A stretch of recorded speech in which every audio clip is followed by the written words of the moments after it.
Namaskar. Welcome to the 19th episode of Satya Samvad. Democracy is meant to reflect the will of the people, yet when demographic segmentation is weaponized, this often fuels the politics of projection. Fault lines are drawn to define the exercise of othering, us versus them. At the heart of global debates about power, identity, and democracy lies the concept of majoritarianism. In an era where the voices of majorities are often framed as inherently oppressive, it is easy to overlook the complexities that shape these narratives. But what if, in various contexts, the idea of a tyranny of the majority is not just oversimplified, but fundamentally flawed? In this episode of Satya Samvad, we will explore these questions through the lens of the book, The Majoritarian Myth by Professor Kausik Gangopadhyay. This provocative book challenges the conventional understanding of majoritarianism, particularly in Bharat, where the term has become a buzzword for various sections of the political spectrum. I would like to introduce Professor Kausik Gangopadhyay. He's a professor of economics at the Indian Institute of Management, Kozhikode, with a PhD from the University of Rochester. His research focuses on applied economics and empirical social sciences, with over 20 articles in reputed international journals and a co-edited book published by Springer. His book, The Majoritarian Myth, which will be the center of attention for today's discussion, has been reviewed in the Hindu, Swarajya, and the print. He has presented his ideas at various fora, including the Institute of World Culture and Center for Indic Studies. I would like to welcome you, Professor Gangopadhyay. Namaskar. Thank you for having me here. Namaskar. So, Professor Gangopadhyay, you have taken a very, very interesting, geopolitical and relevant topic of discussion for today, which is, in today's parlance, in today's context, which is that of majoritarianism. So majoritarianism is the idea that collective decisions that are made when they reflect the views of the majority in society are made correctly. The Condorcet criterion emphasizes that if a candidate can win against every other candidate in a one-on-one election, then they should be the overall winner, aligning with the majority rule principles. However, many voting systems like the plurality rule, for instance, do not satisfy this criterion, potentially leading to outcomes that undermine the preferences of a larger electorate and highlight the complexities that come when we're talking about balancing majority and minority rights in a democracy. More importantly, in the Bharatiya context, the modern day concepts of interconnectedness and multidimensionality were long present and have been tempered by socio-spiritual tendencies, and the ossification of a majority was not as widely seen as in many other civilizations. So in your book, The Majoritarian Myth, you have addressed the theme of majoritarianism with all these points of reference from a generalized as well as an Indian context. So can you please tell us a little about this? Thank you. It's a very interesting question. Essentially, idea of majoritarianism lies in the fact that something may have the approval of the majority, but it may not be ethically or morally sort of correct, right? Now, the problem is the idea of identity-based majority is a very recent phenomenon in some sense in the democracies. So we have democracies in ancient Greek, India, all these places, right? But if you go to this idea of the majoritarianism, that majority may not be right. This goes back to the writings of the Plato. But then the problem is they are not talking, he's not talking about an identity-based majority. He's saying, let's look at a problem. Now, some people will have a domain expertise on the problem, right? Let's say you are flying and there's a problem in the aircraft. Now, some people like the pilots or some engineers might have some domain expertise, but most people don't have it. Now, would you go by the judgment of the majority of the people, or would you go to domain expertise? So this is sort of the idea he's sort of doing it and placing the problem. And of course, he's saying that domain expertise will be of superior value or something like that. Now, this was sort of the idea persisted in Europe. Actually, I would say pre-Christian Europe, because the idea of the identity-based, theoretical identity-based, maybe I have explained it in a book also, that kind of identity was not there. Now, what happened when democracy again resurfaces, maybe in the 19th century in America? Then this term again comes back, right? Even Alexis de Tocqueville, he was sort of a diplomat, he was touring it. Again, he has talked the same sort of things.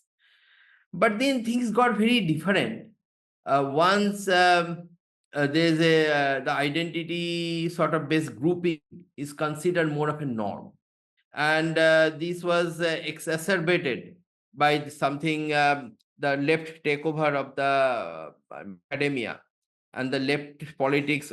Now, as you can see now, the new left, they're often based on identity based politics. So the majority has been defined completely in a very identity based manner, and that sort of negated the entire thing. Though basically what I'm trying to say that, so there are two kinds of identities. Some identities are experiential. So suppose the school, we sort of got schooled in, we have the classmates, we have the teacher. That's sort of an coming from experience, right? The community you grew up. Again, there's a coming up with some experience. Now, these are sort of the things, maybe the occupation you are in, that's sort of an experiential identity. These kind of cases, there is no sort of a problem in majoritarianism. If you see, if you go to a discussion among fellow professionals, the eventually the usually the room is not half split. It is like 80-20 sort of thing. Most people are sort of having the domain understanding and they're one side, and some of the people are sort of having a different opinion. But if you go to these theoretical identities, I'll give you the idea of the nation. A nation is as defined in the European context, or maybe religion, as is defined in the Abrahamic religion in the West East, European context. These are very theoretical concepts. Right? Now let's go to Dhaka. So these people was Pakistanis before 1971, and suddenly they become Bangladeshis. So experientially, nothing has changed. It is just their nationality sort of got shifted, right? And this is also true in case of religion also, right? Suppose one fine morning, someone becomes a Christian from a Hindu. Doesn't mean that his experiences will sort of be very different or something like that.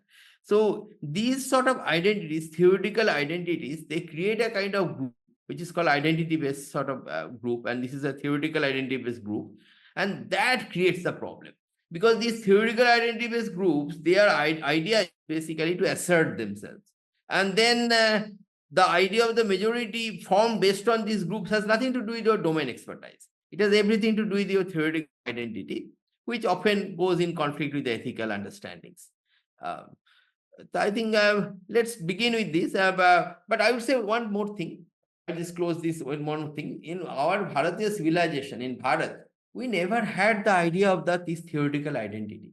So if you go to our rulers, their rules are not known as the rule of certain language group or anything like that.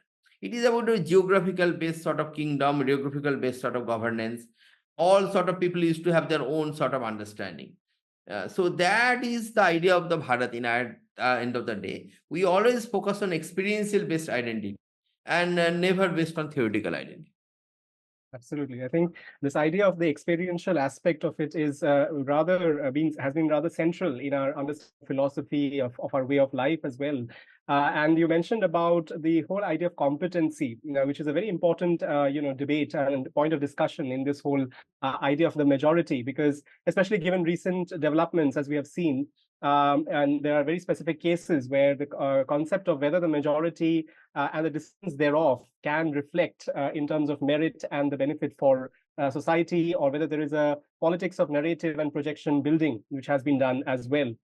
Now, in your book, you have spoken about the idea of conflict theory. So we are living in a world which has been ridden with conflicts. And conflict theories in Occidental political philosophy and sociology focus on the role of power dynamics, class conflict, and social psychology in shaping the societal structures and interactions. These theories emphasize that societal change arises from conflicts rather than consensus, with contributions from thinkers like Plato. You mentioned about Plato, Hobbes, Karl Marx, and George Simmel, who used conflict as a lens to understand social change. Social conflict theory, rooted in Marxism, posits that societal interactions are driven by conflict rather than consensus, which is often being seen to be flawed. This whole understanding of how things are, with power dynamics leading to exploitation and inequality. So Marx and Engels, for instance, argued that class conflict, evolving with changes in production, drives historical and societal change. This whole formulation is often at odds with the Bharatiya social theories. For example, the Saptang theory formulated by Acharya Chanakya in the Arthashastra emphasizes the ruler's duty and it's not a privilege as it is seen in many other civilizations and countries. It is a ruler's duty to govern justly in accordance with dharma for the people's welfare, placing justice and harmony as important aspects of societal dynamics. So, what are your thoughts on the conceptual framework and the ideas that propagate conflict, and why do you think following the Bharatiya way may be more fruitful for mankind at large? Yeah, so I'll draw on what I've said just. So if you see, this is what is the problem in the Marxian and their framework. Marx just rightly said that there is a problem between the just and the unjust. Often the unjust, they have an upper hand and oppresses the just. So far is so good. But then what he does, because he grew up in an atmosphere full of theoretical identity, so he sort of equates the just, basically he calls them have-nots. So basically with the people with very poor people or something like that. And the people who are having more, they are here just saying that they are the sort of unjust people. Here he's calling them their class, right? Now again, if you look at really the experiential understanding of people, we know that it is not true that all the poor people they are sort of all that they are like godly all the times. That is not how it is, right? And there are also often people in the upper echelons, right? So we know this our queen Ahlabai Holkar, right? She used to live a very life of austerity, and she used to donate everything for the sake of the greater good of the people. And this was not one single story. There are so many Indian kings who have done that, right? King Harshavardhan used to donate everything for everyone.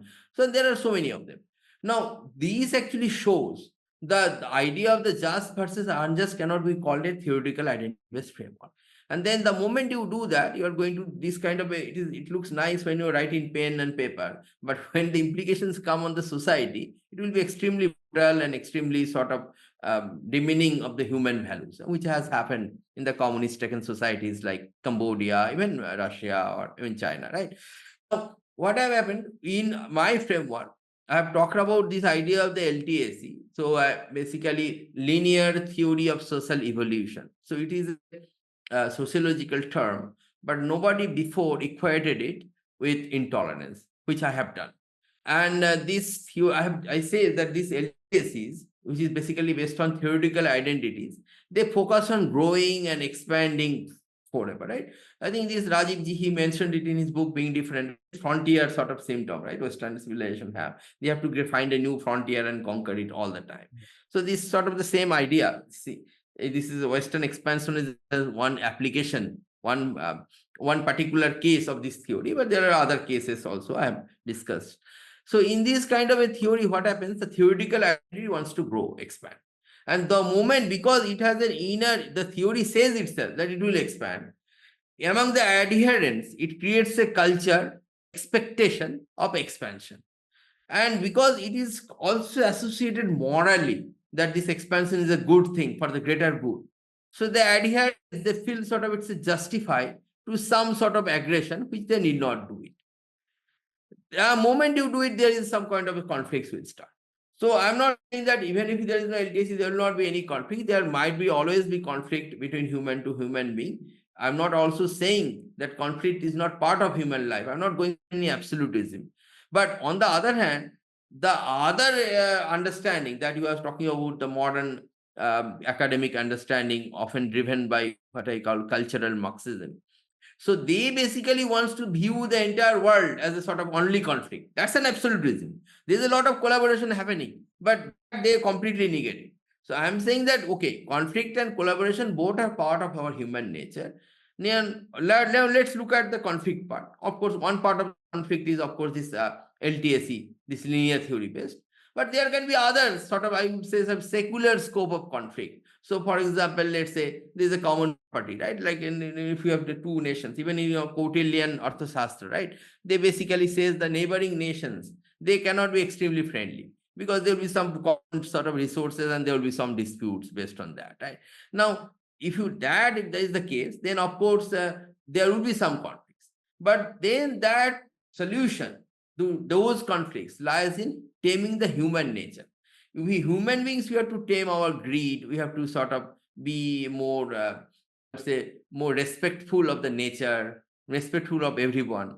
And that is what the Bharatiya Darshan wants to infuse everyone through our what we call dharma.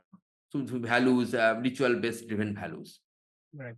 Absolutely. I think, and the whole idea of the 2 points, very specific points. One is, of course, of nuance, which you have brought in your previous response as well, and that of non-absolutism, right? I mean, because conflict and reconciliation or conciliation are two parts of evolving kind of social dynamics, and one, of course, has to kind of consider both at various points in time. So, premising the whole social theory based on conflict is rather fundamentally flawed in that manner of speaking.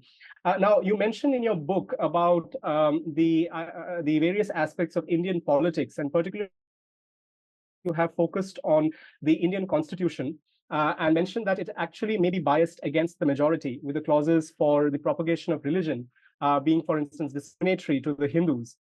You further highlight the denial of cultural and educational rights to Hindus and hint at the possibility that the judiciary, unfortunately, may have fallen for the majoritarian myth at various points of time. So, can you tell us a little about this?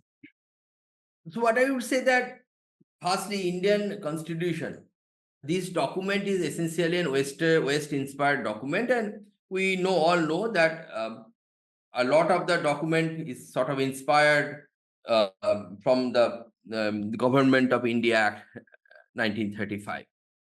Now, because it has this Western framework, it put those frameworks here, right? Now, in Indian framework, we did not associate ever the idea of religion with sort of evangelization. That is not the idea, right? Even when Ashoka, King Ashoka, he sent these Buddhist missionaries. He never told people to call themselves Buddhists. So that sort of identity politics was not there.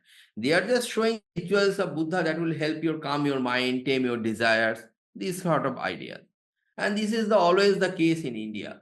And now problem is the moment you say the propagation of religion is a sort of a basic right, like we have done in Article 25. It actually, this sort of an idea of the freedom, right? That's what we call freedom of religion. Now problem is, these actually fans the LTSEs. So if you have a LTSE in you, it sort of justifies your behavior. It is possible that this kind of propagations do nothing good in the society. They only create conflict and other things, right? And there is no experiential-based understanding that this sort of aggressive evangelization is good for the society, right?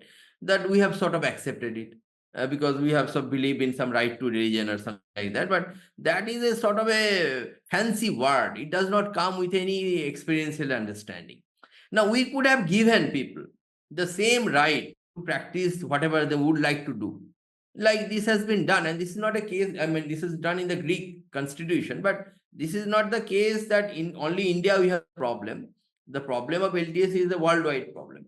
So if you go to these Eastern European countries, basically, the Protestant churches, they are very aggressive, have an LTSE, right? And their Orthodox churches, they are sort of like very conservative and they are not actually having much NTSE. They are just want to have their own culture, sort of, right? Conservative values. Now, these other churches, they are sort of feeling this wrath, right? And this is why in Greek constitution, they have brought out that, right? They said that anyone is free to practice any religion they want, but we don't want this propagation as a right, so that you have organized money and sort of other powers, sort of finding an LTSE and creating conflict. This is one problem, I would say. Secondly, the problem is about your own culture is in a kind of, we were not a nation of very centralized ideas. We are very decentralized ideas, very community based centric sort of education, right? Mahatma Gandhi, he also mentioned it in his speech. I think it's called it is tendered in Chatham House in London. It is called A Beautiful Tree. So basically he said the British, they took the root out and killed our education system. Now, the problem, now the moment education, you need a very sort of a centralized system, one curriculum dictating all the schools. So then it becomes very essential to conserve your values because they would not otherwise naturally, right? In a decentralized way, they would come naturally. But now what we have done in our Article 28, it says basically the government, they will not sort of promote any sort of, it will be a secular education. And when a secular education, the Indian text dharma, right? The Mahabharata, Ramayana, Gita, that used to imbibe us values, Rabindranath Tagore, Mahatma Gandhi, they all said that these are the books that gives us the values we are having. And these stalwarts of Indic civilization in the time of concept of the conceiving of our constitution, their understanding was not sort of ignored.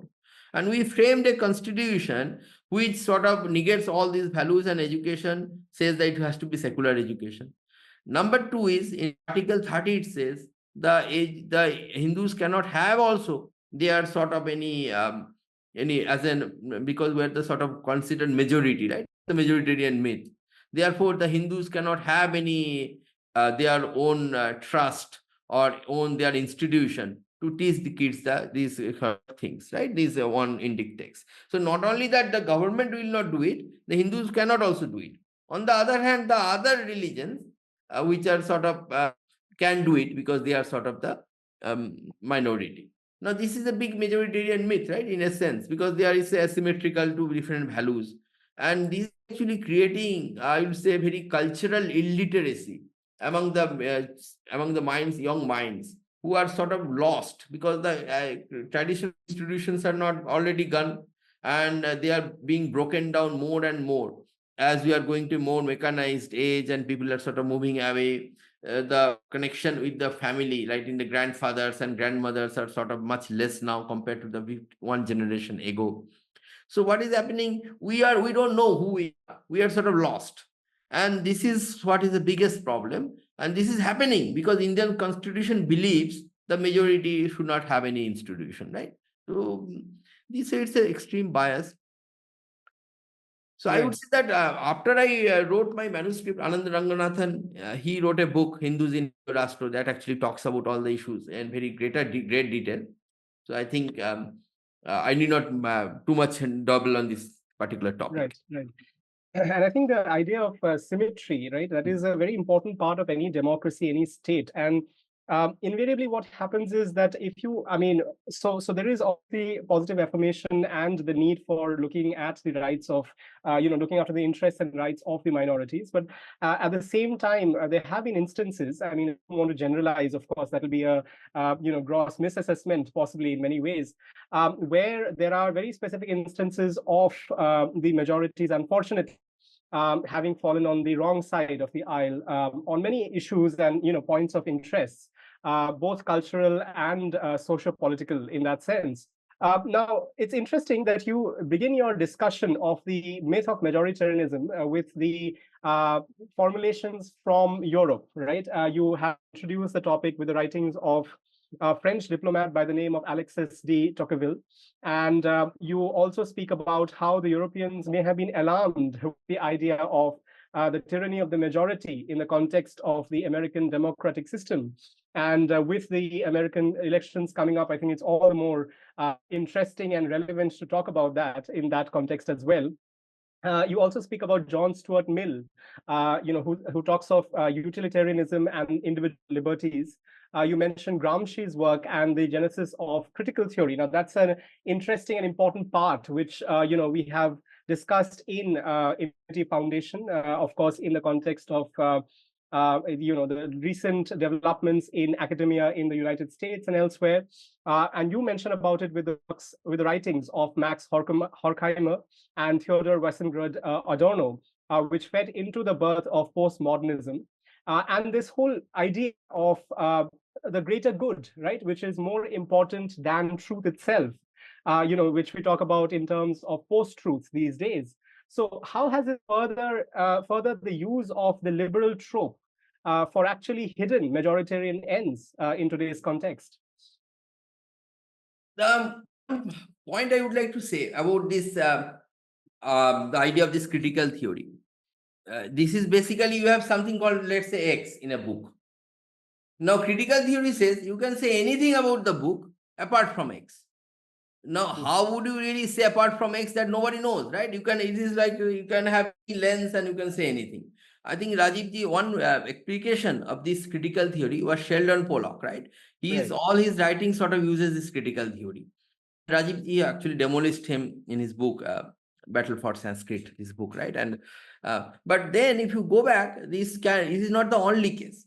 So it can use anything you like and the way you like to see. Now, this is actually a very sort of a weapon in the hands of the people. If they don't, suppose you don't want to see if you have some agenda in mind, right? Particularly LTSE based agendas, right? Now, the moment if you want to say that, no, we want to do that, we want that, it doesn't look like a very nice thing. Yeah. So you can instead say that academic understanding suggests that you are wrong. And then sort of, and what is this academic understanding? This is coming out of these critical theories, right? And then you impose your ideas. This is how liberals are very powerful weapons. So in the hands of the powerful, right? So if you see they liberal theories, they actually critical theories, they said that the powerful, they should sort of been resisted. This is sort of the idea, right? But if you see who uses them, this is used by the most powerful nation of the world, USA, right? Their academia, their politics are all based on that. This actually shows that there is some problem, right, with these theories that sort of are used, whom it should not be used. Next is, if you see this, I've done this survey based on 3 years of data, right? 2020, 21, 22. And I have found all the articles in the global media on majoritarianism. And I found 80%, more than 80% of them blame the Hindus being a majoritarian community and oppressing the others. Now, the question is of Hindus are, of course, only one nation, maybe two, if you consider Nepal. But most of the nations are sort of non-Hindu majority. And if you see population-wise, Hindus are only 15% of the global world. So how come that Hindus are blamed 80% of the time? So this is possibly because India is a sort of a civilization that is considered sort of a threat. And this is not my word, it is written a long time ago, actually in the 1980s by Huntington. This is this book here, his book, he sort of talks about that there are 7, 8 different civilizations, and he sort of says that now the West power has a lot of more material power than the other ones. And then, but the moment these people will have their own power and everything, the West, they are sort of challenge it. Now, he never said that how to dismantle the civilizations, but then naturally it comes, the other civilization has to be put down, right? And I can see that against Indian civilization, the idea of the majoritarianism is a very good weapon. Something is not, this is like, it's not extreme secularized thing. No, call it majoritarianism and then blame everything around it. This is a very common trope. And I will just give a last example. If you see last 1 month, there's a lot of atrocities against the minority in Bangladesh, right? And then basically Hindu professors and teachers, they are made to resign from their post by violent mobs, and along with the standard violence, right? Like, arson, loot, and all these kind of things. Now, if you see, look, it is a sort of the ripe case of majoritarianism, one can say that, right? But we don't find that term involving Bangladesh at all in this all these 3 years survey, right? So essentially, it is to use what whoever wants to accuse, use the majoritarianism, and that's how. And unfortunately, against Hindus, maybe there is no other great weapon. So this is the only weapon they have, and that's how it sort of works out. Absolutely. I think the selective amnesia that many of the liberal celebrities have been showing on multiple fronts, and especially on the front of Bangladeshi Hindus, is appalling, is amazing, is flabbergasting, actually. Because, the point is that when you have the premise of the two-nation theory being on this whole idea of the majority-minority on the religious basis, and then there is an incomplete, exchange of population and this recent development in Bangladesh that has happened, I think it is fairly against the interests of Hindus, and more so when you talk about critics of CA, for that matter, right? When you talk about, the Citizenship Amendment Act, which is for Hindus such as ones who are suffering right now in Bangladesh, and they are being spoken against. Now, I'll go even more than amnesia. Yeah. So one English author who actually shared, tweeted an article which actually says that in Bangladesh there is no atrocity against the Hindus and there is no genocide against the Hindus. And then one person, Arnav Ray, called Great Wong in tweet, that he writes also fictions and sort of he's very popular. He said that, usually if you deny a genocide, you are deplatformed. But in this particular case, genocide, but there is an exception. You are basically denying the genocide of the Hindus, right? In Hindus in East Pakistan, now Bangladesh, they were like 23% or something, even 50, 70, 50, 60 years ago. Now they are like 8, 9%. And you are sort of, this is definitely a sort of a, I would say, systematic discrimination going on, and this is how this is happening. And this is not me saying. This is the professors, Muslim professors of Dhaka University. They actually have wrote it about it. This is what is happening. They have documented the patterns and all these sort of things. Now, in spite of this being said, you are saying nothing discriminatory is happening. So this is a genocide denial. Absolutely. I mean, in fact, to add to that professor's testimonies, I mean, there have been anecdotes. I mean, so my family is from Bangladesh, from Dhaka and Borishal. So there are anecdotes of how there was resistance, even in Kolkata for that matter, for a long time on the ground, essentially. But now what has happened is whenever the Hindus stand up, right, for their interests, that is problematized and projected in a certain way, selectively. Right. I mean, so for instance, in London as well, I remember in 2019 when the abrogation of Article 370 had just taken place, and there was a huge outpouring of protesters, 5,000, I think, in and BBC, of all the things that it could have shown in that occasion, was only showing how the quote unquote fascists of India are standing up for what they call fascist ends, essentially, forgetting the fact that there was widespread destruction and violence from the other side. In a disproportionate manner, so to say. Now, you mentioned in your book about LTSEs, and you mentioned this in your previous responses as well. So, for the convenience of our viewers and for helping them understand this better, can you please tell us a little about LTSE and what are the main features of a linear theory of social evolution? So, I have defined it with having two characteristics. The first characteristic is there is a linear plan for humanity. So some idea will sort of grow over time linearly, and this will not come with any, so no amount of data is going to change it. So this plan is laid down in some point in time, and this is going to be executed from now on. So, and this term has been used also by Yuval Noah Harari in his book Sapiens, and he's saying that before Christianity, there's no idea of a linear history, because the general idea of the Greek historians, Chinese historians, he says, and I am adding, also the Indian understanding of the social view is cyclical, because everything happens in cycles, right? Chakravart parivartante sukhani cha dukhani cha, this sort of idea, right? Now, what happens, the moment Christianity comes, the linear theories are there, and people used to see everything linearly. History is linear, everything is sort of linear, right? So what does Christianity says? It sees that Jesus is the first Christian. And then it thinks that Christians will go on increasing, and towards the entire thing. And this will sort of bring peace and prosperity in the world. So this is a theory. Nobody knows whether it will actually happen or not, but this is sort of the first characterization. Now, if you go by, of course, the data, this is probably not the case, right? I mean, I would say that definitely not the case. Because if you see the 19th, 20th century, the Christian nations, they are sort of cause of all the conflicts. All the two world wars are between the Christian nations itself, right? So cannot blame anyone else. And these are the most devastating wars in the history of mankind, right?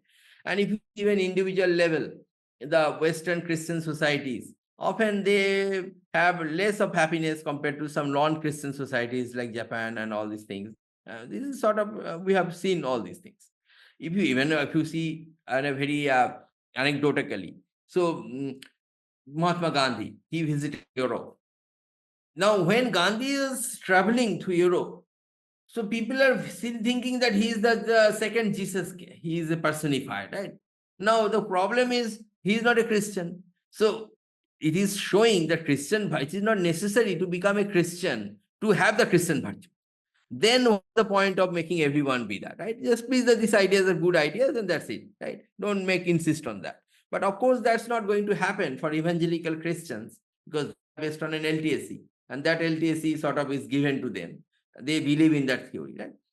The second part of the theory, the LTSE, is it is not an academic theory that if you believe or not believe, it has no consequence. If you don't believe, you will be sort of otherized.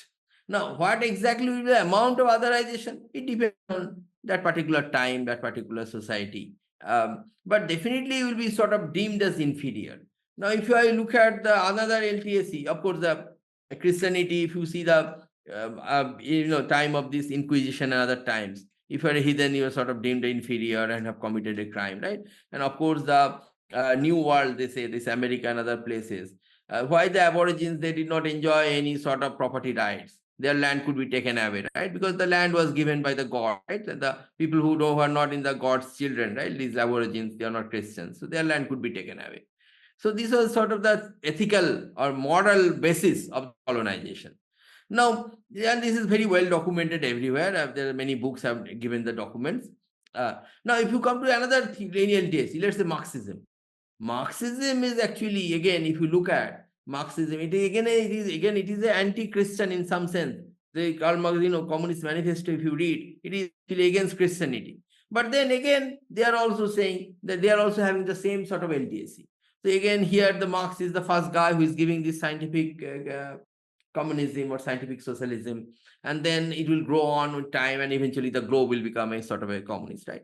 And if you're not a communist, you are a reactionary, you're in the wrong side of the history, and you are sort of a class enemy. So you have to be sort of otherized, right? It may not be physical elimination. It may be labor camp like in Gulag, but it could be also very small levels of the otherization that have experienced being in West Bengal in the communist rule.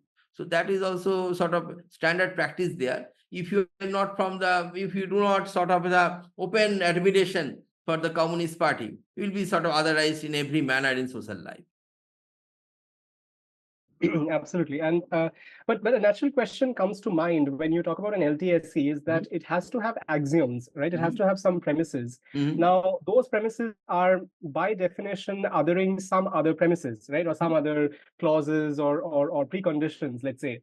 And if we are premising a linear theory, linearity over time, over space, over various other conditions and situations, a simple logic would define that is, misplaced, right? That's a flawed construction. So how do LTSEs kind of reconcile that? And how do they deal with non-linearities that often have come over time and in various other situations? How do they kind of work with them, essentially? It's a very good question. So essentially, what is an LTSE? It is sort of an, I would say, it is an ethical way of justifying imperialism. And the same ideas I called LTSE, they are called imperialism by a famous conservative philosopher, Yoram Hazony. So he has a book, The Virtue of Nationalism. This book, he has classified some imperialism, they are same as mine. It is also very similar to the classification of religion given by Yuval Noah Harari. Now, what these happens, these things, they bank on conquering. So the LTSE, the moment it cannot conquer, it actually becomes obsolete. It collapses immediately. And the moment it collapses, often it happens, the culture, it mixes such a culture, a new LTSE is born. So I give you the example of Christianity. So the idea was Christianity will sort of conquer, and then eventually in Europe, there was a big war among the different Christian sects, right? Mostly between the Protestants and Catholics. And the idea was that one sect is the right true sect, right? True belief, true religion sort of thing. And then this is a big war. This is 8 million people died in the 17th century. Just think about it. In the current terms, it's a much more, maybe bloodier than all the, even the 20th century wars.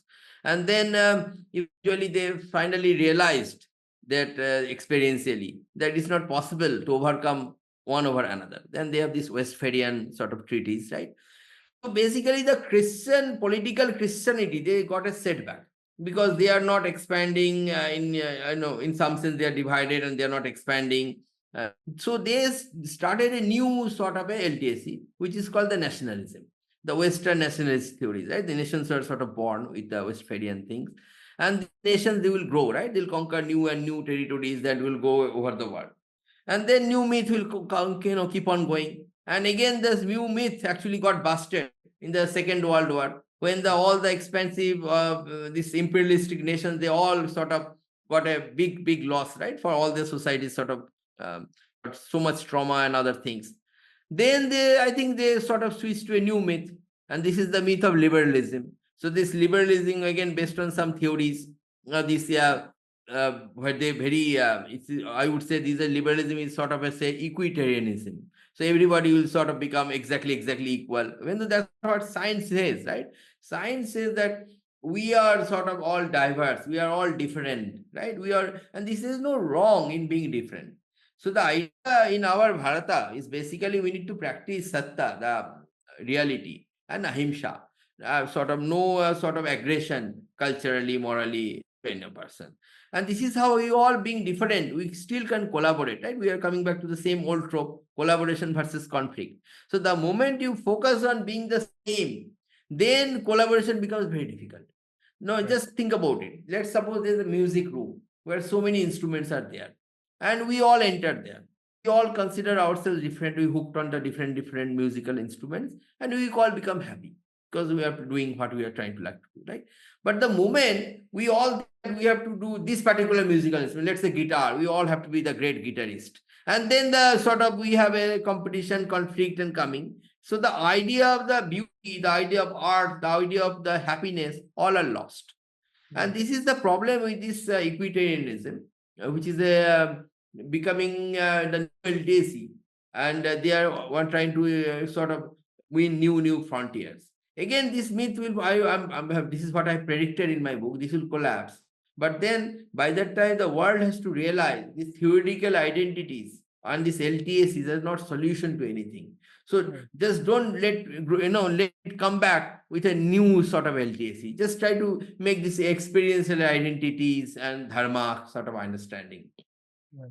Absolutely. And I think that is where, Dharam and the Bharatiya way present such a challenge of sorts to all these LTSEs that are just moving from one to the other over time. Because we have always had this idea of decentralization of thought and consciousness. Even though paradoxically we move towards, this universal idea of consciousness, so to say. Now, coming to the central theme of the discussion that we are pursuing, which is that of the LTSEs and the majoritarian myth in the context of Dharam and Bharat in particular. We have, of course, touched upon the constitutional aspects thereof. Now, Sanatan Dharam has been projected in many different ways and in often the wrong ways for political reasons. Sanatan Dharam has never been a religion in the mold of Christianity or Islam.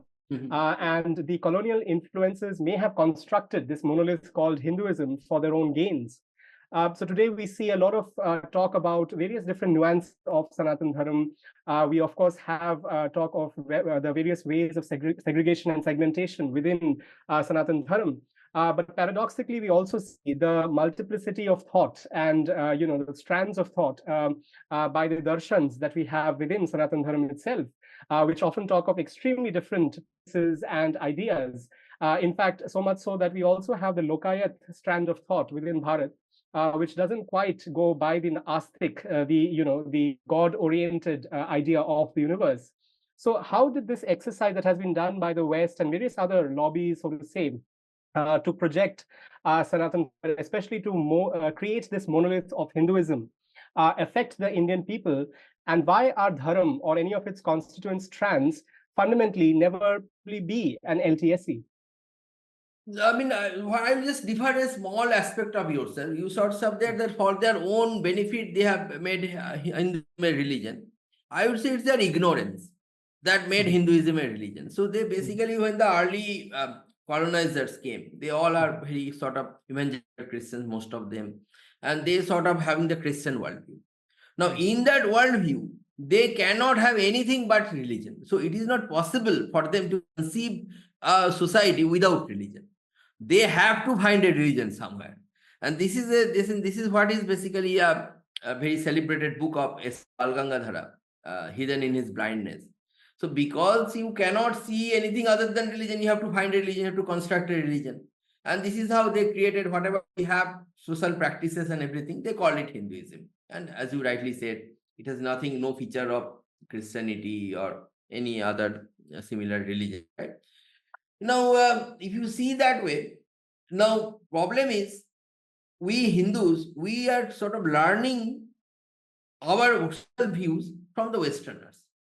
And now we are sort of considering Hinduism is a religion and we must be proud of it. I mean, this is so. The idea is not that we consider ourselves a religion. We all often always say that dharma is sort of the right way to conduct yourself. Right? It is based on karma. It is based on. It is not based on your faith. Whether I believe in God or not, it doesn't matter as long as you sort of having the right karma. Even in our darsana, it is said that once you realize the inside, the innermost being in you, innermost consciousness inside you, you don't need Veda. So it is not the God's word of God like that. It is of course Veda is sort of the experiential knowledge that we have that, right?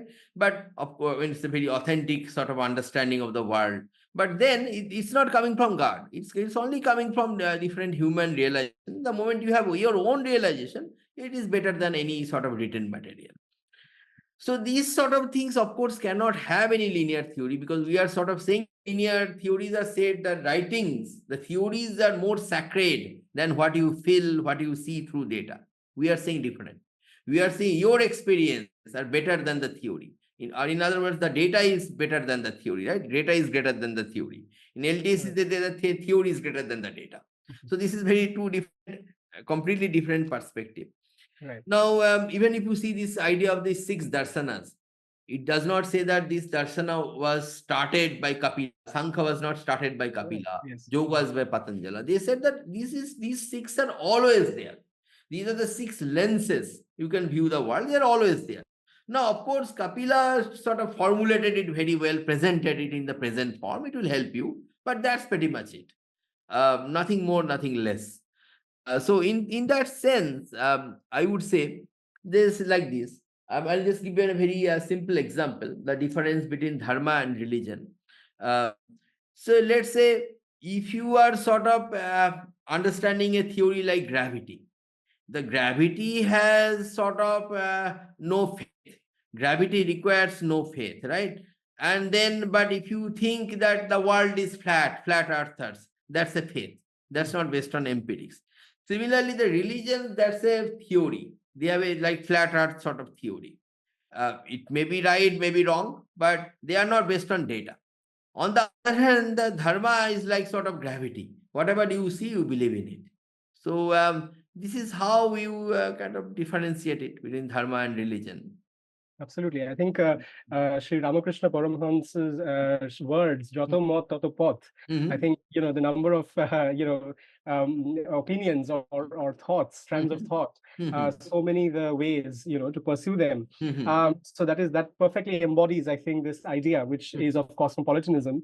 And I think you rightly pointed out that it's more than just a construct, it's the very way of thinking that has a fundamental challenge to all the LTSEs that we have out there. And therefore, probably, and the reason I mentioned about this being a construct rather than just ignorance is because I think the idea behind the colonial project, and especially this part of the colonial project, was much more nefarious than just ignorance. Because ignorance is the fact that you do not know certain things, but given the activities by Macaulay, various others, I mean, in the educational stream, of course, I think it is more nefarious than that. Now, coming to this topic of Hindu nationalism, which connects in some ways to Sanatana Dharma, but in many other ways is more a political and a social kind of project and an idea. Which the West has been trying to project in a certain manner more than anything else. Has been a part of widespread debate. So Western Wokist scholars and thinkers have tried to use the concept of Hindu nationalism to propagate the idea that Bharat has a majoritarian problem. Historically, there was a disconnect between the civilizational thinking and frameworks for collective living and governance for the Hindus. And this was why Hindutva as a concept came to the fore. And for my viewers and others who are interested in the area of thought, Rabindranath Tagore actually regarded Hindutva as a form of theodiversity. And there were various other thinkers, Chandranath Boshu, of course, and also not quite the term, but the general ideas were put forth by Bal Gangadhar Tilak as well. So can you tell us why the very premises used by liberals to categorize Hindutva as an LTSE, as defined by Veer Savarkar, as Chandranath Basu, and Bal Gangadhar Tilak, is not an LTSE? And how do you see the current government, the current Narendra Modi government, which is often accused of majoritarianism, having performed in terms of looking at minority rights and comprehensive development of society? So what I would say that liberals, because they are frozen, they are live in a frozen theory. And the most problematic part of liberals is they call themselves decolonizing, they call themselves anti-colonizer, but their understanding of India is based on all the colonizers' viewpoint, whatever they have observed in the 18th and 19th century, those writings, it's derived from that. So the fact I said that Hinduism is not a religion like Christianity, that will give them a lot of truth. But, and this is not only the Bal Gangadhar he's saying, it is also said in very many perspectives. So if you go to, for example, Christian writers like Tom Holland. Tom Holland actually he writes that Christianity is the first religion, right? Before there was no religion at all in some sort of a thing. So then he is actually acknowledging that there was no such religion as Hinduism, and it was a very different sort of than us. I also listened to many of the uh, seminaries. They are the Christian seminaries when they are sending their priest training for for the mission in India. So they are training them about Hindu, and they are saying that it is a very different religion that you know about Christianity, and then they are giving some perspectives about all these things. So they are also acknowledging this is very different. It is only that liberals, because they have want to, they are, for them the conclusion comes first, then they are sort of the scholarship begins. So this is why they can't see that. Now, because they can't see this Hinduism as they see Hinduism as a religion. Of course, Hindutva is sort of like extreme, religious fundamentalism. Although there is nothing fundamental in Hinduism except your experience. They don't also understand that. Now, what they do, I mean, I have taken three strands of Hinduism as we are describing. Rabindranath Tagore, Chandranath Bose, these their strand, and of course, this is a very sort of a um, plan for welfare of the entire universe. So I would say that it goes much beyond liberalism. Liberals are anthropocentric. They believe the human beings at the center of their attention, even their best of the theories, right, with the best of their intentions. But Hind and Rabindranath Tagore says, no, we must not be also anthropocentric, centered of human beings. We should view the entire cosmos equally than us. And because of that, he's saying that Hinduism is the tool that tells you to practice selflessness. Hindutva is the tool, he's saying, that tells you to practice selflessness. And because it tells you to practice selflessness, you know how to see people equally. And this is how the real harmony with the nature, with the balance, real dharma, right? This will prevail. So, of course, there cannot be any theory with that. And then the current sort of accusations of liberals come from against two persons. One is Savarkar, and second is RSS BJP. Now, I have read this Savarkarji's book Hindutva, and he's actually saying that we should have we should view the Muslims sort of exactly equally than Hindus, given what they are having, right? So the only thing Savarkarji is saying that we Hindus are a nation. Now, he is using the nation in that context of those times. Those times, nation used to be thought of a sort of with similar sort of cultural ambition and other things. It is now the moment in India, now was Savarkarji wrong? The problem is the moment you go to our own Indian constitution, there are different codes. There is a stock of uniform code or secular code. Our PM have said talk about it. But essentially, the codes, civil and criminal code, civil codes for Hindus are not same as Muslims, and it is not same as Christians. So in a way, the constitution actually says that people are sort of different, right? In any European nation, that is not the case. The codes are same for everybody. So Indian nation is actually acknowledging what Savarkarji is saying, right? But of course, they don't. But in a different way. But this is the same understanding. Now you cannot really call someone have a linear theory for saying the reality. The same idea about the Narendra Modi, this BJP government. So I'm not saying that all their policies were great and grand or any such of grand statements. There are many differences I have personally have with their policy.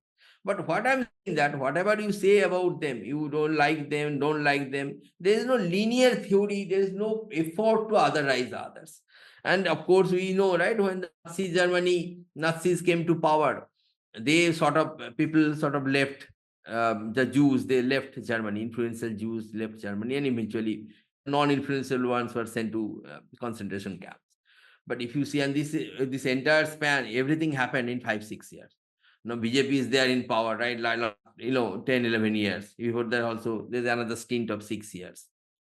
Now, if you see that, no, I don't know anyone who left India to another country because of persecution. So this is a sort of this is a first big blow to this. There are some academicians who has got their name and fame by calling Hindu Nazism and all this. Hindutva is another expression of Nazism and all sorts of things. There is a French academician, Christopher Jaffrelot. He used to sort of made these kind of statements. Now, point is, where is your predictive power? Nothing has happened in those 11 years. So how would you justify yours? Secondly, if you look at the statistics in case of, Modi, the subsidies, basically there are some scholarships that is given to religious minorities. And these scholarships actually increase much more in Modi's times. So basically they increase by number, they increase by amount, a very phenomenal way. So definitely someone who is talking about dominating others will not increase their state assistance to them. So it is actually not all they. So Modi is sort of, I would say that not only it is not an LTSE, it is sort of the reverse of LTSE. So if you sort of going back, sort of think something like that, that would be the case. It is not. It is more than even equal sort of allocation. Again, if you look at the number of IS officers appointed or selected in the last 10-11 years government, it is more than what happened before. If you look at the number of riots, they have also fallen. I have shown in my book in the data. So at the end of the day, what I'm trying to say that you have many criticisms of the government, and it is always acceptable to listen to criticisms, but it is not actually the right thing to say very unbalanced view of the world and making it sort of a standard narrative in the media, which is sort of happening nowadays. Right, right. Absolutely. I think there is a importance of decentralization as well that I think you pointed out in one of your previous responses, and the way in which customization to local realities, of course, and decentralization in general, has always been the Hindu way of doing things, the Dharmic way of doing things, and the government in many places has, and of course in some places has not, looked at prioritizing that, which is a commendable thing in itself, notwithstanding the problems that may have occurred, which happens in any governance structure, so to say. Now, you mentioned in your book about this whole idea of verifiability, or rather, to look at the scientific way of thinking about the majoritarian myth. And of course, this is very important because when we talk about Sanatan Dharma, when we talk about Bharat in general, always had this idea of experience of almost empirically attesting to what has been written of sorts. And in this, there are aspects of falsifiability, for instance, that you have also written about. So can you tell us a little about this with some well-known examples from the history of conflict and violence that have unfortunately, vindicated or not a more objective assessment of the majoritarian myth? So you see, in my book, there are 5 sections. So till third sections, first section, I have given some data about the media perception. Second section, I looked into how the evolution of the majoritarian myth has happened. Third section, I have given my opinion. So this is the hypothesis I am having. Now, suppose I would have written a book in favor of majoritarian myth, then I would have stopped there, right there. Because you don't need to say all the majoritarian books for majoritarianism, they never test any hypothesis. They just say this is the truth and go away. I actually have pitted my hypothesis against their hypothesis in the section 4 and tried to find what actually the data says. I mean, I have given both the hypothesis chance, and people can actually do their own verification using data because I have given the framework and all. Now you can see I might be wrong also, but then just point it out to me. And this is what I've done. And so what I've done, I've looked into basically a verifiable condition for being persecuted. So I'll say that what you say in the media and other things are not verifiable for very many reasons. I've given psychological factors, sociological factors, and also economic theory-wise. Now, the only way you can verify someone, some community is being sort of oppressed, is look at the population shares. If some communities are leaving a place, this is sort of based on, because this is living based on, mostly based on persecution. So this is what I've appealed to some well-known framework of Hayekian under framework of tacit knowledge and Coe's theorem and all these sort of things. Now, the moment I have appealed to the standard framework to derive this verifiability. Now, let's look at some of the standard historical things. If you go back to 1930 Germany, so the Jews, they are saying the Nazis are persecuted, but if you read the Nazi literature, it will look like the Jews are the persecutors. Like they are having the global finance, they are having the all institutions, and they are persecuting Germans. Now, how do you know what is the truth? So the moment Nazis came to power, so the Jews, they have to flee, right? But of course, when the Jews were supposedly persecuted, no Nazi fled from Germany. So this is a way it shows who is sort of persecuting whom, right? Of course, the Nazis were the persecutors, not the Jews. Now we can apply the same theory everywhere, and you can actually see where is it people are living for majority for because the majority is sort of driving minority out or other way. Now there's a lot of time the majority is having an LTSE, then you may not be able to distinguish from the data such that. So I have taken a case where majority is not having LTSE, such as in India, right? And you can have shown that basically the population proportion of the majority, the Hindus, it is consistently falling over time. So, and if you go to any place like Kashmir and other places, the same thing is sort of, we can see why is it happening, right? And then so this is sort of matching my theory. And then it is not, is India the only case? I'm sort of making some my theory based on some exceptional thing. Well, it's not. So I have given the example of Lebanon, where basically the Christians, they are having a very traditional Orthodox church, and they were the majority. The minority were the Muslims, and they are having inspired by Arab nationalism and other sort of LTSEs. And because these LTSEs are sort of will displace the majority, so the majority population Christians fell and the Muslims rise. And now Lebanon, we know Christians are no more the majority; it's a minority country, right? And the same thing, it's Christian minority country. And then the same thing happened in Nepal, Tibet, all these places. So I've given some, so I've shown actually what is happening. Now, again, one more thing, one more way I have shown it.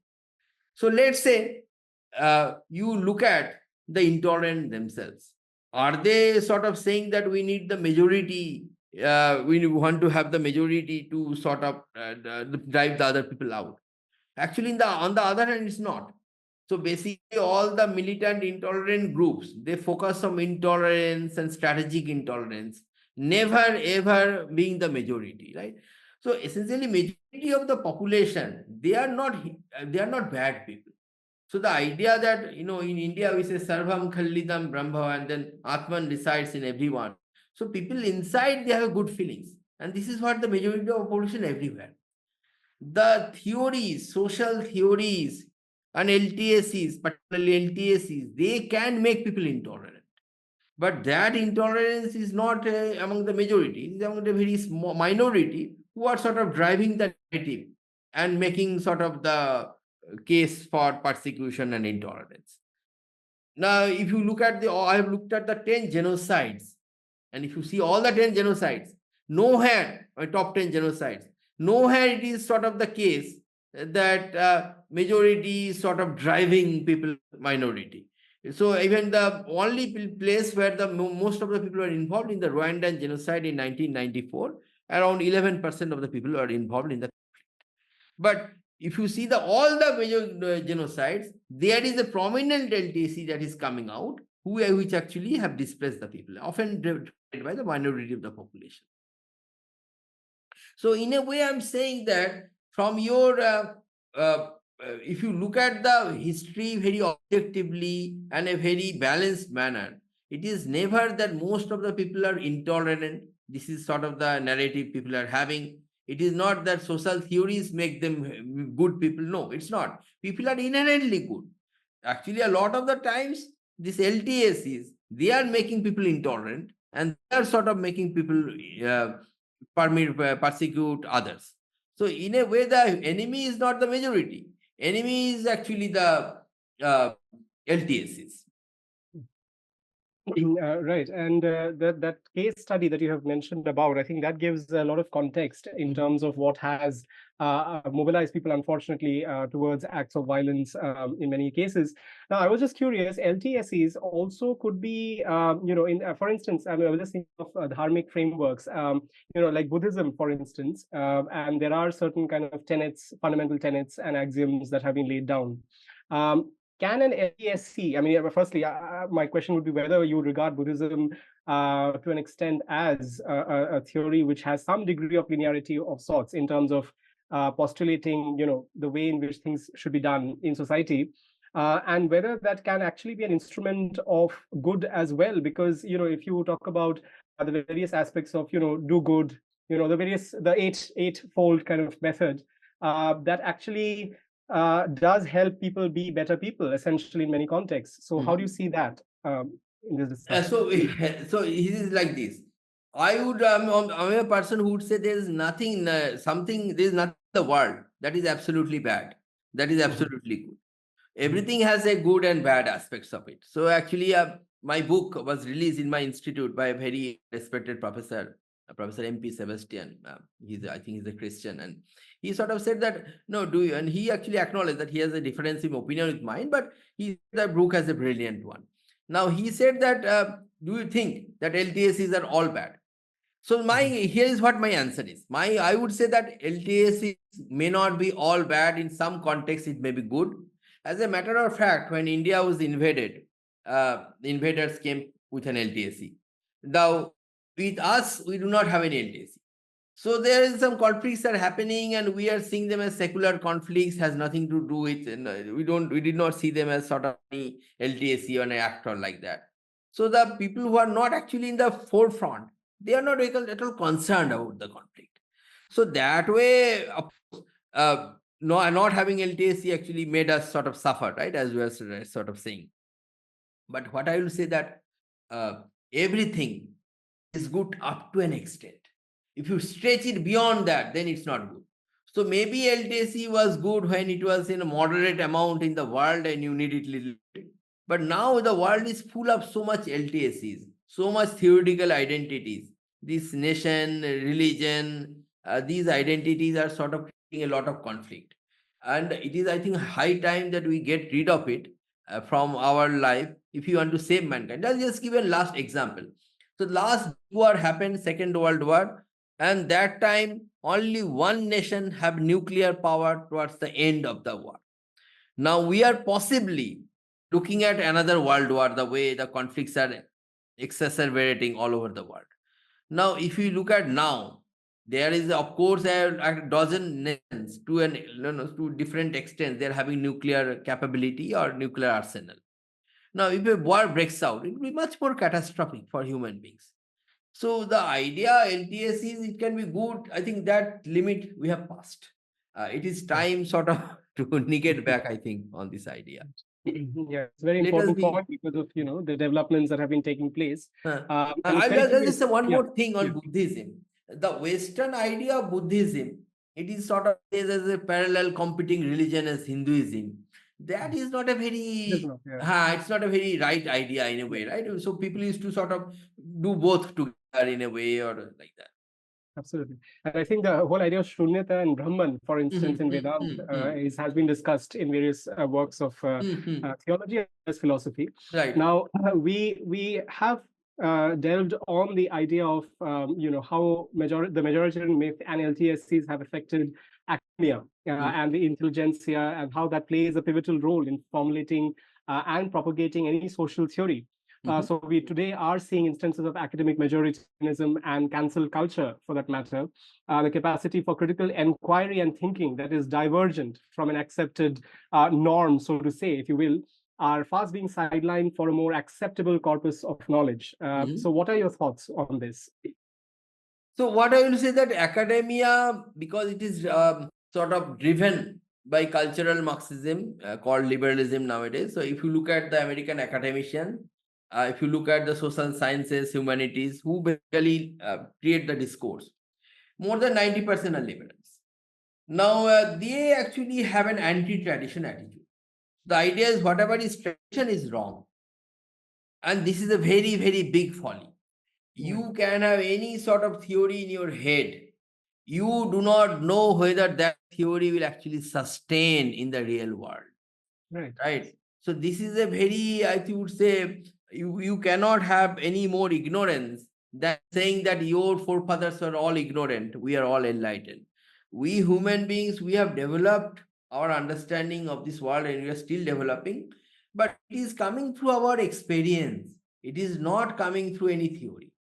The moment you said that all theory past is sort of wrong and whatever we say create is something new, you are driven by an LTSE. You create a new sort of a theory driven world. And this has all you, and this is history also. All the LTSEs have ended up being destroyed. There is no LTSE that has not been, that has sort of survived the test of time so far. Now, from the point of view, the academia is actually making people illiterate rather than educating themselves. Right? Education is a word coming from edification, right? It is basically enlightenment. You know more about the world. But by their theories, they are making people more and more sort of bigoted. They are sort of making people more and more narrow. I'll give an example. Uh, go back to 2023 7 October, right? Some Hamas terrorists, they attacked Israel, and many people, hundreds of people were killed. Now, if you see from that point of view, this is, I'm just saying, between 7th October and 9th October, when Israel formally started their campaign against the Palestinians. There are people, a lot of them actually, in the American campuses. They are saying what has happened is sort of right has happened. Israel was perpetuating some structural violence, and this is why this is the just thing that has happened. Now, if you see the reality, truth, Satya, this is absolute nonsense. I mean, you cannot really justify killing of hundreds of people by some kind of fancy social theories, which you have no experiential understanding. The moment you do this view, and this becomes a sort of a acceptable view in the society, because so many academicians are saying and everything, right? We have seen even the big university like Harvard, they are also defending this view, right? Now, the moment you see that, what happens? The other people also sort of go away from a more central position, and they became much and more sort of, I would say, more polarized. So now, if you look at the Palestinians, a lot of innocent Palestinians dying, and I sort of very sympathize with them. But now, who will speak about their plight? Maybe Israel was all right in doing the retaliation and all this kind of thing, strategic security and all these things. But maybe also that should have some limit. But the idea of the limit, who will talk about? Because the left, they are sort of giving a very unreasonable position on 7th October. The other side also got the other way unbalanced. And now basically no dialogue is sort of possible. So what I'm saying that these theories, they are, if the left has taken a much more, I mean, what I will say left, I will, these liberal academicians in America, not all leftists, I'm just saying, but this is the general new left in America that is considered. If they have not taken this kind of an extreme position, then things would have been much more balanced dialogue. And basically, I would say innocent people would have suffered much less sort of problem in this world. So these theories, they're actually creating problems rather than solving anything.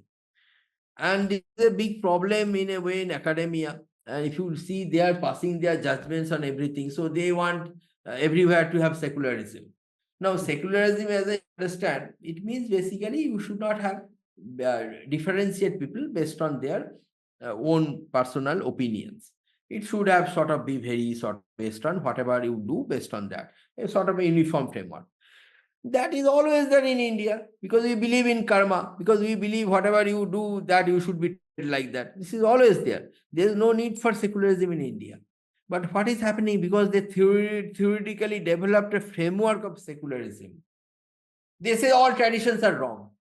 And then if you do some Saraswati Puja, in a school, they will say that it's wrong because it's a secular domain. You are why are Saraswati Puja. But almost all Bengali children, even in 1970s, 80s, they used to start their learning with the Saraswati Puja as the occasion. So why are you taking it away, throwing it away completely because you have a fancy theory in your hand? Right. Absolutely. Now, a question comes to mind in terms of what happens with students, and those who are not all that informed or wired into this course, this debate which is happening among LTSEs and against LTSEs. So, for instance, what comes to mind is that scene, or rather that section from Kashmir Files, where when you have a ecosystem, right, an echo chamber almost, where an LTSE is kind of pushed at you from all the sides. I mean, teachers for that matter, right, and in a rather active manner. The idea of decentralized thinking and critical thinking, right, is a privilege. It's difficult, right? It's not that easy to do, and yet it is very important, right? And this is not only for students but also people in general in society, right? You have social media nowadays. There are ways in which appropriation of ideas of cosmopolitanism, so to say, is being used by theories which are inherently LTSEs, right? So how do we see us, working against that when we do not have all that much of a broader kind of vision, or all those data points that are required, to discern what is an LTSE and what is not? So the problem is, I think in India we have this understanding. This is what we wrote everyone. Satya Samvad. Right. Let the reality prevail. So that we have to all remember it. But I will say something more about it. Because in academia, we know how we think people are being cancelled for saying the right thing. People like Jordan Peterson, Garrett Sard, these people are also being sort of at various stages of cancellation. So the problem is happening because the other group, they would not never listen to it because they don't believe Right. in reality. They believe in post-truth. They view their own theory and that's it. They would not listen to you. Now, one uh, big, there is a paradox, right? This is called the Karl Popper's paradox. So basically, if you tolerate the intolerant will sort of swallow the society, and they will the tolerance will also be gone. And this has this. I don't know about the society in America. That's a much bigger thing, but definitely it has happened with the American academia. In academia, they have sort of driven all the divergent voices. They cornered them. They have driven them out, and all these kind of things. I'm pretty sure it's not America. It will happen everywhere else. The moment they are getting essential power, and people will be cancelled. So I would say, in a way, the most of the people, we want to take a middle ground in any debate. The moment you take a middle ground between the tolerant and the intolerant, between the post-truth and the reality, then at the end of the day, you are going a little bit intolerant, a little bit towards post-truth. And that actually middle ground will keep on shifting, and eventually the intolerant sort of win. So we have to, I think this is sort of like, I would say, Ram syndrome. If you go to this Mahabharata, see this, this is a Gadajit, right? This is the last in this Bhima and Duryodhana. So they are sort of fighting, right, at the end of the day. And the way Bhima sort of hit Duryodhana, right, on his thigh, that was sort of considered not very acceptable, ethical. And then Balarama was very angry with Bhima. Now, this is what the Krishna said. Krishna said that you never ever chastise Duryodhana for any of the wrongs. And here you might be a bit right, but then you have not done anything like that. And here you are suddenly come on, doing this. This is sort of very unfair. And this is unbecoming of your sort of dharma, something like that.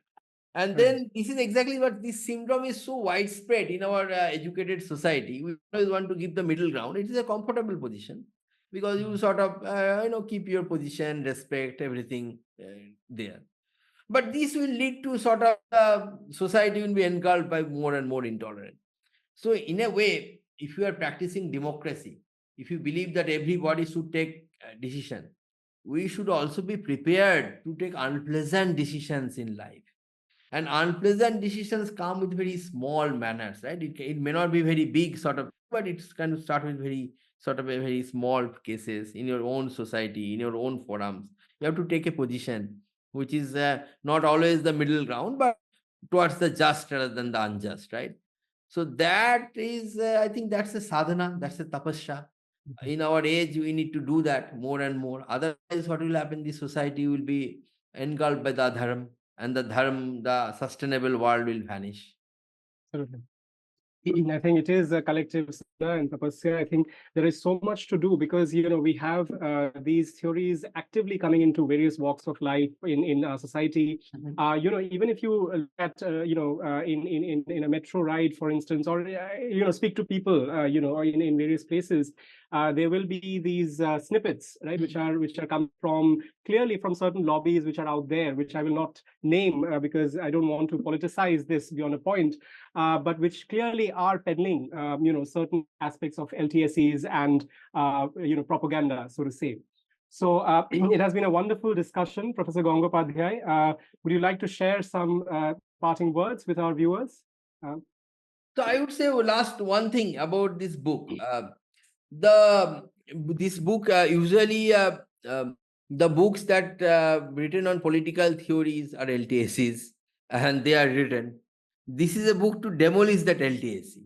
So this is the anti-theory theory. And if you read this book, you will know the fundamental problems. It is not that there are many peripheral expressions everywhere. But then the fundamental problem, if you don't identify them, nowadays we call in management root cause analysis. If you can't analyze the root cause of the problem, then however you can try to treat it, it won't go. It will not be able to contain the disease. You have to go to the root and treat it.